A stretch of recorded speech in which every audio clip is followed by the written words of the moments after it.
Halo sahabat pendidikan, dalam kesempatan ini saya akan memaparkan materi terkait dengan pembelajaran berdiferensiasi. Tapi sebelum itu, izinkan kami untuk memperkenalkan anggota kelompok kami, yaitu yang pertama, Desi Kristi Aritonang, dan yang kedua ada Isnaini, dan yang terakhir adalah saya sendiri, Susi Erafere Lumanggal. Kami merupakan mahasiswa PPG Calon Guru 2024 yang akan mengadakan PPL di SMP Negeri 3 Kisaran. Baik, kita akan memulai topik kita, yaitu pembelajaran berdiferensiasi. Apa itu pembelajaran berdiferensiasi?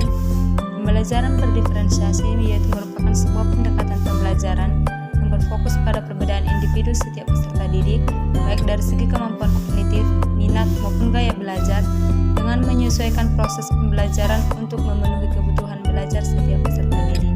Dapat disimpulkan bahwa pembelajaran berdiferensiasi berpusat kepada siswa atau dengan memperhatikan kebutuhan siswa. Selanjutnya adalah bagaimana cara guru dapat memenuhi kebutuhan setiap peserta didik. Cara guru dalam memenuhi kebutuhan setiap peserta didik dapat dilakukan dengan asesmen diagnostik.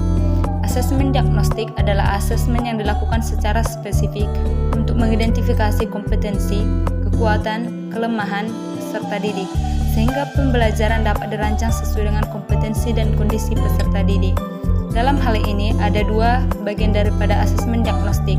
Yang pertama adalah asesmen diagnostik kognitif, yaitu asesmen yang dilakukan untuk mengukur aspek intelektual siswa. Biasanya dilakukan di awal dan di akhir pembelajaran untuk memantau sejauh mana peserta didik bisa memahami materi pembelajaran. Penerapan asesmen ini dapat dilakukan dengan tes. Yang kedua adalah non-diagnostik kognitif, yaitu penilaian yang dilakukan untuk mengukur aspek non-intelektual siswa, seperti emosi, motivasi, sikap, perilaku, dan kemampuan sosial daripada siswa. Dalam penerapannya, asesmen ini dapat dilakukan dengan berbagai cara seperti melalui tes, observasi, dan wawancara dengan individu ataupun seseorang yang dekat dengan siswa. Jadi dapat disimpulkan bahwa diagnostik kognitif berkaitan dengan kesiapan belajar peserta didik dan non-diagnostik kognitif berkaitan dengan minat dan gaya belajar daripada setiap peserta didik. Apa sih ciri-ciri pembelajaran berdiferensiasi? Di sini ada beberapa poin daripada ciri-ciri pembelajaran berdiferensiasi. Yang pertama yaitu berorientasi pada peserta didik.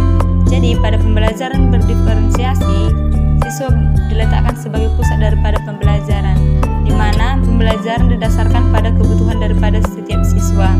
Yang kedua, menggunakan asesmen diagnostik. Asesmen diagnostik yaitu asesmen dilakukan secara spesifik untuk mengidentifikasi kemampuan, kelemahan, serta kompetensi daripada setiap peserta didik, sehingga pembelajaran dapat dirancang sesuai dengan kompetensi dan kondisi daripada peserta didik itu sendiri. Dan poin yang ketiga adalah menggunakan berbagai metode pembelajaran. Dalam penerapannya, dalam pembelajaran berdiferensiasi, kita sebagai tenaga pendidik dapat menggunakan lebih dari satu metode pembelajaran. Terus yang selanjutnya adalah penyesuaian dalam konten dan proses. Penyesuaian dalam konten dan proses yaitu menyesuaikan isi materi pelajaran berdasarkan kesiapan minat dan profil belajar siswa. Diferensiasi konten biasanya dilakukan berdasarkan tingkat pemahaman siswa. Misalnya, apakah siswa belum paham sebagian, atau sudah paham.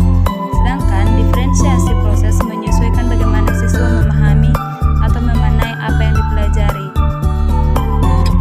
Dan yang terakhir adalah evaluasi berbasis produk, di mana setiap siswa pada akhir pembelajaran diharapkan mampu membuat suatu produk daripada pembelajaran yang telah dipelajari sebelumnya. Sebagai contoh adalah dalam pembelajaran bahasa Inggris ketika kita masuk ke dalam tes deskriptif ataupun teks naratif, di mana hasil daripada produknya ini adalah sebuah storytelling ataupun sebuah vlog mengenai teks naratif.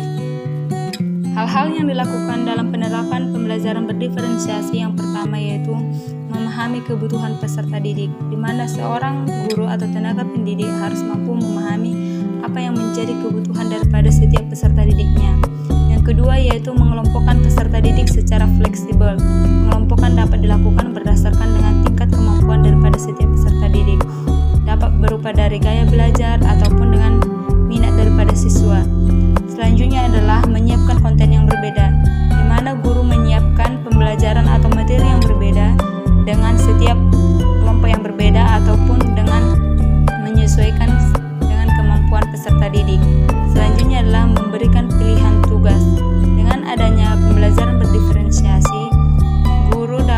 memberikan tugas-tugas yang berbaur kepada proyek ataupun menyesuaikan dengan keinginan daripada siswa tersebut. Selanjutnya ada yang keenam, yaitu pemberian umpan balik individual dan adanya penilaian yang fleksibel serta lingkungan kelas yang mendukung. Selanjutnya kita akan mengenai tujuan daripada diagnostik kognitif dan non-diagnostik kognitif. Tujuan daripada diagnostik kognitif yaitu mengukur pemahaman akademik peserta didik. Ingat, kata kuncinya adalah pemahaman akademik. Sedangkan non-diagnostik kognitif yaitu memahami gaya belajar dan minat peserta didik. Dapat disimpulkan bahwa diagnostik kognitif merupakan persiapan daripada peserta didik yang dilihat dari segi intelektual, sedangkan non-diagnostik kognitif yaitu minat dan gaya belajar peserta didik. Sebagai seorang guru, perubahan sikap dan tindakan yang akan dilakukan yaitu sebagai guru lebih fleksibel dan responsif terhadap kebutuhan setiap siswa. Kita harus merancang pembelajaran yang fleksibel, kreatif, dan inovatif. Seperti yang kita ketahui bahwa sekarang adalah penggunaan kurikulum merdeka, di mana guru dituntut untuk aktif menggunakan teknologi. Jadi, dalam pembelajaran kita tidak hanya berfokus pada materi, tetapi juga melibatkan keaktifan daripada siswa, atau bisa dibilang pembelajaran berpusat kepada siswa. Jadi kita sebagai guru akan mendesain pembelajaran yang semenarik mungkin sehingga siswa tertarik untuk belajar, dan diharapkan pembelajaran yang kita berikan sudah merupakan sesuai dengan kebutuhan daripada peserta didik tersebut. Salah satu contoh relevan dalam pembelajaran berdiferensiasi yaitu kita ambil contohnya dalam pembelajaran sejarah. Ada beberapa peserta didik yang lebih suka belajar dengan membaca buku atau disebut dengan gaya belajar visual. Sementara yang lain suka menonton menggunakan video atau disebut dengan gaya belajar auditory. Dan ada juga siswa yang lainnya dengan bermain peran atau role playing atau disebut dengan gaya belajar kinestetik. Dan sebagian siswa lebih suka dengan membuat rangkuman setelah membaca atau disebut dengan gaya belajar reading and writing. Setelah mempelajari materi ini, dapat disimpulkan bahwa pembelajaran berdiferensiasi yaitu suatu strategi pembelajaran yang berfokus pada kebutuhan peserta didik. Demikian materi kami